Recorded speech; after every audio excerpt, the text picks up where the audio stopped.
welcome to the Read My Lips podcast by myself, Catherine Louise. Welcome again to this episode. I am joined today by Laura Bennett, author of, we're going to go through her books in a second, but welcome to the studio. It's lovely to have you here. It is wonderful to be here. Fantastic. I'm really looking forward to this and running through some of these books are really, really exciting. So before I quickly go into that, what I am going to do is I'm going to be talking about the Sunday Times bestsellers list because they're so varied week on week in terms of, which books. I tend to go for the hardback just because they're prettier. But I am going to start with going through those firstly because I think, and again, some of these you might think, wow, you might have heard of them before, you might not have heard of some of these before, but I think it's really interesting to give you a little bit of insight into some of the authors as well, because we've got some brilliant facts. But let me get a few of these out here so that you can see them. I think this has been spoken about all the time. I've seen it in every shop, in every airport, but Harlan Coben and Reese Witherspoon have teamed up to create this amazing book. And again, for any of you who can see it out there, it is just, it's beautiful. But a few things that I didn't know about, and you may well, if you've done your research, know about some of these things, but Reese's real name is actually Laura Jean Reese Witherspoon. So I did not know that. No, very interesting. And she has such I suppose an interesting background because Gone Before Goodbye, I'm not going to spoil the story too much, but basically, because you do have to read this is so good. I got to chapter 7, and it's probably because I ran out of time, not because obviously I didn't like it, but it is so good. Harlan Coben is amazing, but it ties in with her family history. So basically, her father, Dr. John Draper, he was a lieutenant in the US Army, and she actually spent 4 years growing up in Germany. So yeah, it's really interesting. It does talk about again, medical surgeons in the army. Obviously, a lot of it is time sensitive and it's very gripping. It's very fast paced. So it is really, really good. That must marry up really well with Harlan's style. Yes. And do you know what? He's really nice, very short sentences, a lot of conversations, very gripping. Each chapter was quite small as well. So for me, I thought it was very, very good. But I think the other thing as well, just to mention, obviously, from her, and again, if anybody follows Reese Witherspoon, obviously with her book club and everything else, she's very smart at what she's done. But more interestingly, obviously she does have a massive passion and love for reading. But at the age of 7, she was a model in a commercial and she decided to take acting lessons. And that's how she kind of moved from absolutely love books into her acting career. In obviously the audition that she had, Man in the Moon, led to her first role. And that's where she won Best Young Actress. She did. Yeah, very, very good, very clever, very talented. She also studied, and this is where I think it's really good because she's such a clever woman. She studied at Stanford University as an English literature major, but she withdrew after a year, obviously to pursue her acting career. So she's kind of gone, she's got both of her passions, which is brilliant. You may or may not know this, but her book club is now estimated to be worth over $900 million. Oh, I do. I did a lot of research into her book club actually a couple of years ago because she has open submissions for authors. Mm-hmm. Unfortunately, it is limited to the US. Yep. So I did do quite a lot of research on her website. And I was very tempted. Yeah, and it's women, isn't it? But obviously, like you say, it's very women much US stories, and I was a little bit disappointed. I was like, but it's set in the US. Does that count? But I think we need kind of a Reese's UK book club, don't we, to kind of help us out over here. But again, interesting, love. Her pick, so I know we were just having a conversation about this, but she's very clever again because obviously the readers are voting for the book that they want. She then obviously owns the rights and obviously turns it, which obviously is a lot of work involved. But from a statistics point of view, 700%, they have a higher 700% sell rate than all of the other books. Where the Crawdads Sing, I can't get my words out today, Where the Crawdads Sing sold over 10 million copies globally. I don't know if you've seen the film. I haven't seen the film, but that book has been on my TBR for the last 5 years because it was when I first started on Book Talk and seeing all the recommendations over there. That was one of the big Book Talk recommendations. Yeah, it's a very, I've got to admit, it's a good film.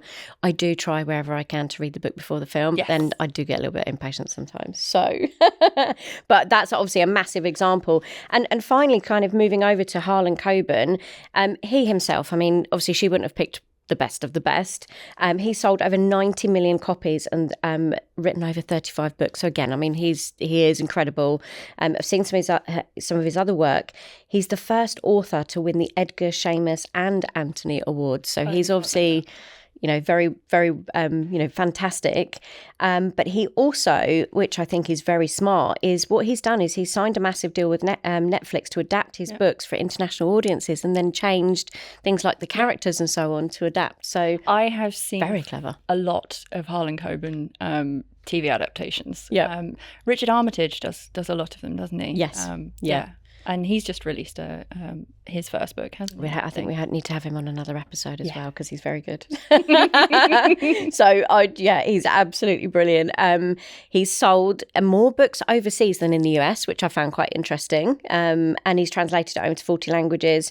And a couple of really interesting things here, which I thought was quite funny. He owns an apartment in Manhattan's iconic Dakota building. That's not the bit that I thought was funny.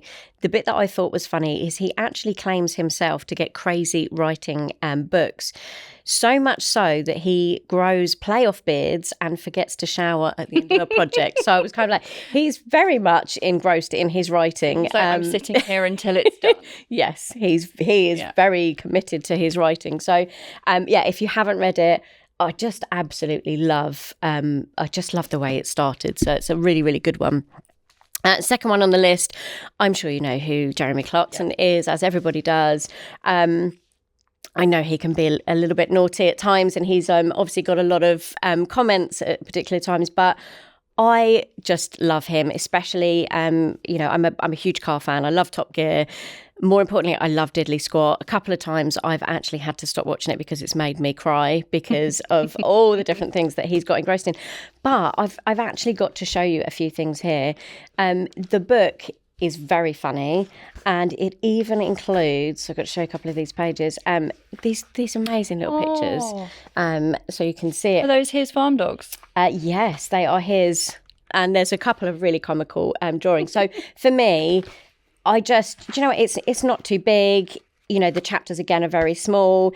Some amazing pictures, but it's very, very lighthearted and funny. So for me, I can see why it's on the best-selling list, and I hope he does some more. I know he writes obviously for the newspapers as well, which is brilliant. I love his columns, but I thought that was quite a nice little kind of not too big, not too heavy, and so on. So number 3 on the list. It's so nice. Last episode, all the books were probably double the size of this. So trying to get through any of the reading was like, goodness me. So I like to see the fact that we've got a couple of smaller ones in this episode. But this one, again, this one was actually really, really sad, and such a shame that obviously, I know she obviously wrote a lot of this obviously before she passed away. But there's so much thought-provoking, content that's gone into this. And there's a few things as well that I think from my side, basically, it didn't just start here. Her childhood was obviously marked by a lot of abuse, beginning at the age of 7 with family friends and also family members. And it turned obviously to her, the start of it being in foster care and living on the streets by age 14. So instantly, her memoir, when she's gone through this, there's a lot of kind of heartfelt pain, emotion, and she spent 4 years, obviously, before she passed away, writing this with the co-author. So this, again, the content was so emotional and so, so well written as well. So, this, again, I know that, it's terrible circumstances, but actually the content of it and people reading it, really, you can kind of just kind of draw on the emotion that's gone in, a lot of work into this. So again, completely understand why it's kind of on the best-selling. It's just a shame that obviously she wasn't here to see all of our hard work and at least something positive for all the other women come out, something so bad and so painful. So on to number 4. Now, I don't know if you saw the original of did this. We have the first one. Well, we have the original at home. Yep. I was not aware that there was a number 2. Is this a sequel or the same with an extension? It's completely different. The pictures are very similar. But basically, this obviously is the follow-on to The Boy, the Mole, the Fox and the Horse. Now, Charlie McKinsey, again, I mean, for any of you who haven't read this or read a previous one, the pictures are just beautiful. So for me, if it's a kind of a book that you want to keep with your children, your family, as a keepsake. We have the first one on the on the kids' bookshelves at home. It's just lovely. But the handwriting is a nice touch. Yeah. It also is really engaging for kids. Yeah. It's just it's one of those. I always used to like I'm trying to think now. Room on the Broom, and those kind of ones, because the kids just loved things like the pictures and the content and the stories and so on. So I like it for the fact that the pictures are just beautiful, as well as the content. But a couple of interesting things about him as well. Charlie McKinsey, he started drawing more seriously after his best friend's death in a car crash where he was 19, and he used this to process his grief. So actually from something that makes sense based on the content of the book, it's all about working through emotions and and I think from him he's turned again something quite painful and quite emotional into something actually quite beautiful. So that's kind of the start of his. He also created a series of lithographs with Nelson Mandela, blending his art and Mandela's words. So again, quite beautiful. A lot of the authors that we tend to feature, it's all about the kind of the words, the stories and everything else. But he's kind of capturing all sorts of things from obviously pictures and, emotions and so on. His art isn't just in galleries, it's also in hospitals, prisons, women's shelters, and, a number of different, religious buildings. This I found quite funny. The beloved mole character in his book was inspired by his own Dachshund Barney. So I quite liked that. I love my dog, so any kind of mention of animals being involved in the stories is brilliant. And fair play to him. His book inspired an animated short film that won an Academy Award at a BAFTA, making him a celebrated director and writer as well. But from going back to The Boy, the Mole, the Fox and the Horse, as it obviously became the best-selling hardback in the UK in 2021, it's also sold millions globally and translated into 50 languages. So again, I'd heard of it, I'd seen it, obviously I'd seen the original, but I didn't realise just how many he'd sold. Translation rights in that many countries is huge. Yes. So I really, really hope that, even for that sake, I really hope that does really, really well. I know it's obviously very, very new, but I would love that one to kind of really... I was in Waterstones the other day and I saw it, and it's on the list for gifts for Christmas. Oh, there you go. So you might end up choosing that one as well. So on to the last one, I'm afraid, of Sunday Times bestselling list. So the Let Them Theory, Mel Robbins. Now, I actually find this quite interesting because it's a little bit different to, again, as I said, a lot of these are stories, different genres. This is actually quite interesting because it's almost like I'm not going to swear, but it's almost like, you do you, I do me, this is how I am, and, you can carry on. Ethos to live by. Yes.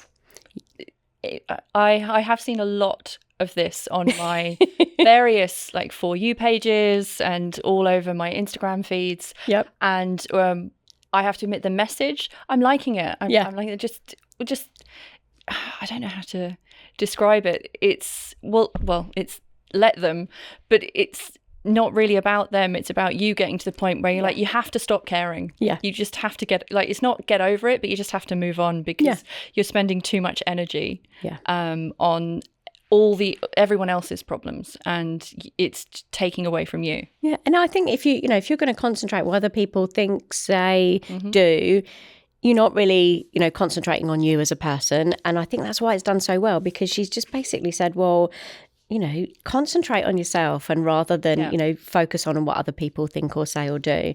And she's also, Mel Robbins has got a really interesting story behind her as well. So for those of you who haven't heard about her before, obviously the book is a self-help concept, but more importantly, and she's very open and honest about this. You can read a lot of this on her website as well. But she shot to fame at 41. She said she was unemployed, drowning in debt, and she was so overwhelmed that she could barely get out of bed. Then everything changed with one simple tool, and it was the 5-second rule. It got me moving one small step at a time. She says that 15 years later, she hosts one of the world's biggest podcasts, and her books have reached millions and in over 50 languages as well. So again, from her point of view, having that rule to say, this is where I am, this is where I need to get to, this is what I need to do, and then turning that into a book, a podcast, and so on, I think she's done phenomenally. So again, I'm quite interested, not just for this book's point of view, but to see perhaps maybe where her writing goes in the future, because it's actually worded in a really, really great way, really easy to follow, and a book. I absolutely love this, and I have actually gone through the whole thing, and it's very good. So one to watch in the future. Same with Mel.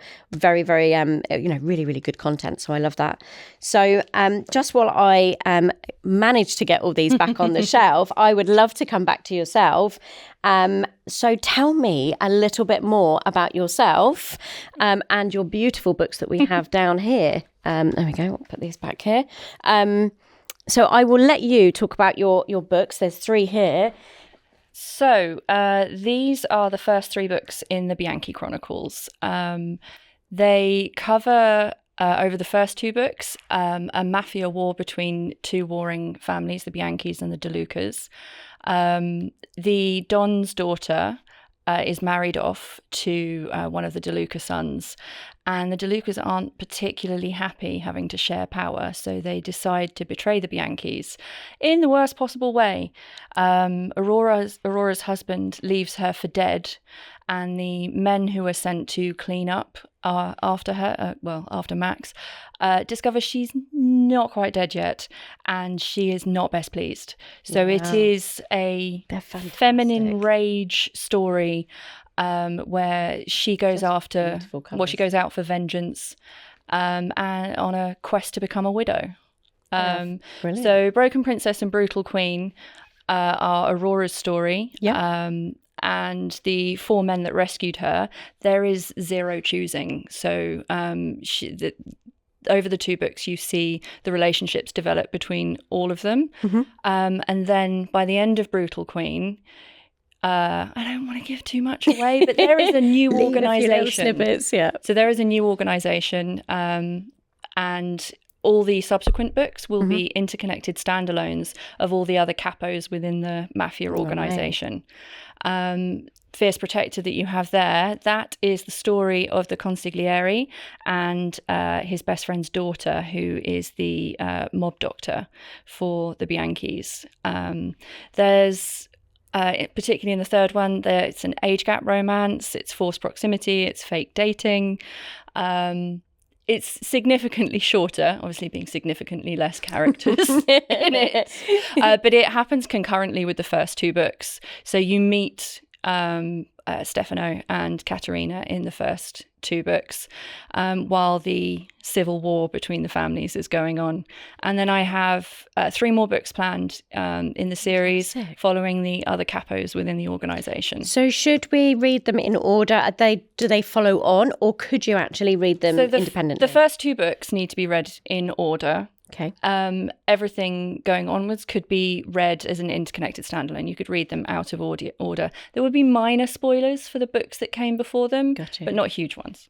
Fantastic. And what was the kind of the inspiration behind it? When did you sort of sit down and go, right, I am going to put pen to paper, I'm going to write? Or was it perhaps maybe a stage? So it was quite gradual. In lockdown, I found myself scrolling TikTok a lot, and I ended up on BookTok and seeing all these recommendations, and for the first time in years I started reading voraciously again, and it started with romantasy, and then I moved on to more romance books, and as I started reviewing, I got myself in front of the camera, which I never thought I was going to do. And that was because another BookToker dared me to do it. And I was like, oh, right. I like that. And so I did my first post, and then I just started talking about all the books that I was reading, which led to me starting to beta read and alpha read for authors, and I suddenly found myself proofreading and editing for authors. And then one day after, this sort of happened over about 2 years, these characters came to me and I couldn't stop thinking about them. Aurora just wouldn't be quiet. And it changed a lot from when I first outlined it. Yeah. They all had different names. I killed off 3 characters before I'd even started. I like that too. I think that's great. So I plotted out all the characters and all the key plot points. I'm like, well, at some point you're gonna have to sit down and write this. Yeah. so I did. And is that, I mean, from obviously you said about, a few things that you've kind of changed a bit. Is there one thing that you kind of think, well, actually, if I had my time again and I started from scratch, is there one thing or a few things that you would kind of change again? Or, I mean, they are very beautiful. About the books, no, because the first 2 took so long to plan out. The third one, by the time I reached the third one, I will never write concurrent plot lines again because trying to fit, I'd put so many Easter eggs. They all change. Well, I put so many Easter eggs for Katerina and Stefano's story in the first 2 books that my timeline was really constrained. And when I came to write the third one, it was really difficult to fit it into that timeline. Yeah. So that is why book 4 starts 6 months later. And we're not trying to fit anything into anything now. Yep. It's hard, isn't it? Because I think sometimes when you're, again, if you're not recalling actual historical facts or details, and you're to some degree, you are making it up, but you're kind of imagining all of these things in your mind in the background, and to make it tie in together and make it flow, especially if, sometimes you've got so many other things going on as well. It's kind of stop, start, picking up. What I found was what made sense for Aurora's story in her timeline, fitting in all of those Easter eggs, it was perfect for her timeline. But when I came to Fierce Protector, I'm like, well, that's ridiculous. That wouldn't happen in 2 weeks. Not for them. Yeah. So now I have a spreadsheet by day across the entire Bianchi universe, so that I know what happens on with what time interval. So hopefully that won't happen again. And it's interesting, the amount of authors that I speak to, they've all got their own little ways of doing it. Some people have sticky notes, some people have spreadsheets, some people have like a little notebook that they go through, or sometimes it's on their phone. But it also takes time to figure that out, because my writing process for the first book is fundamentally different to my writing process now. Yeah. And I think the interesting, I'd love to understand where you said obviously you've got a couple of books in the future. Mm-hmm. Where would you like to see? Is it kind of just a few more, or are you thinking? So in this series there will be specifically 3 more, because I have those characters fully mapped out and their plots. There was a character in book 1 who got paid to leave, got paid off to run away, and that sparked a whole other series in my head about this small town that she ends up in that will be absolutely not mafia related at all, but all of a sudden these characters from this small town started speaking to me, so I know that next year I will be writing book 1 in that series. It's going to be a busy year. So it'd be significantly less mafia, exciting, but still similar, like darker themes, but still with a romance and happily ever after. Exciting. So another so definitely have a look for Laura. So presumably we can get all these on all the usuals, Amazon. So these are available in Kindle Unlimited, paperback, hardback. They're also available through Waterstones, Blackwell's, like on Barnes and Noble if you're in the US. So, and they're available on audiobook as well. Fantastic. Oh, nearly threw off the back. So tell me about the kind of the audiobook as well. I know that obviously you've said it's coming soon. So actually this time last year, I started contacting audiobook companies. And I sent an email on a Friday night to Podium, and Monday they came back to me and said, we'd like to talk to you. And I went, what? Okay. And then by the following Friday, they had reviewed all the information on it, and they offered me a rights offer for all the audiobooks. So I was well, I was very excited about that because I'd been doing a lot of research on how to get the audiobooks produced myself, which was feasible, but wasn't really something I was looking to do if I could get them produced by an audio company. Fantastic. So the first 2 are already out on Audible, and the third one comes out on the 30th of December. Exciting. Brilliant. So I will put that in the links below and make sure that obviously, everybody can get this. I'm going to ask a few little fun ones before we kind of wrap up. But if you were on a desert island, which one author would you like to be stranded with, and why? I would like to be stranded with Emily Rath. She is good choice. She's a romance author that I found her through TikTok, and I was with her from her first release as an ARC reader. And she was one of the first authors who did a live with me on TikTok when I was just starting out reviewing books. And she's just the nicest person. When she came over to the UK, she was at a book signing convention, Rare, in London. Fantastic. And it was the fact that she recognised me and she came up and gave me a hug. And it was just, I kind of feel like I've been with her, so connected with her journey. But aside from how friendly she is, I'm completely fascinated with her journey as an author, and how she's sort of transcended different genres, and also has still kept her voice and been able to speak on the things that she wants to. So I think it would be fascinating to sit down and talk to her. If you had to be stranded with someone for a really long period of time, I would really enjoy so many conversations that you could have, wouldn't there? Be back and forth. And maybe even you could sit down and go through the ideas of perhaps maybe another book whilst you were on the island. That could be a good good idea. And one thing that you would have to have with you on your desert island, it doesn't have to be books or authors. It can be anything at all. It really does, though. It has to be my Kindle.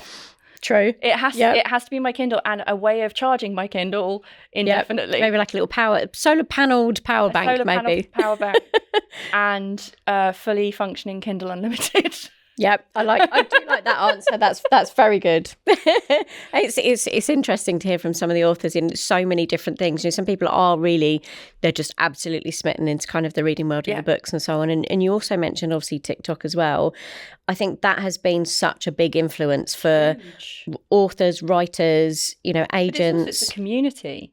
So I didn't just find other readers through it. I found other authors. So there are so many people that I talk to on a daily basis now that I found through a community on TikTok. It's fantastic. It's so nice. And hopefully TikTok will make some other recommendations as well. So that brings me on to say thank you so much for joining me today. It has been an absolute pleasure. Make sure you go out and have a look at Laura's books as well. The links will be in the links below. I'd also really like to take this opportunity to say thank you for tuning into this episode, but also leave some comments. Let me know, obviously, which authors you want to feature. If you've got any suggestions, any feedback, and check in for the next episode.